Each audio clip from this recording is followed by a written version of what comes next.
Hindi naman napipigil si Senator Amy sa kanyang mga gusto. At siguro mas maganda po na malaman niya, kasi ang pinag-usapan dito ay mga farmers.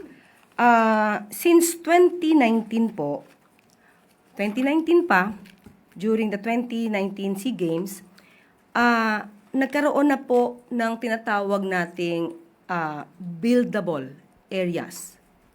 Ito po ay allocated na since 2019.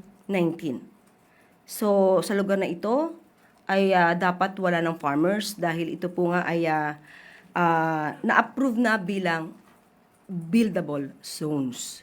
At meron naman pong natitira na 6,000 hectares na reserve para sa open green spaces, forest reserves, and designated zones for upland farming. So, maliit lang po ang mauukupan nito.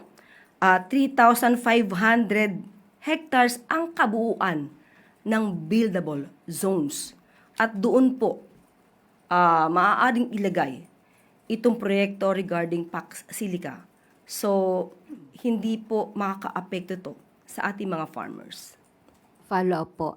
Ma'am, sinabi rin po ni Senator Marcos na hindi daw po sapat yung konsultasyon sa mga komunidad na maapektuhan itong Pax Silica deal.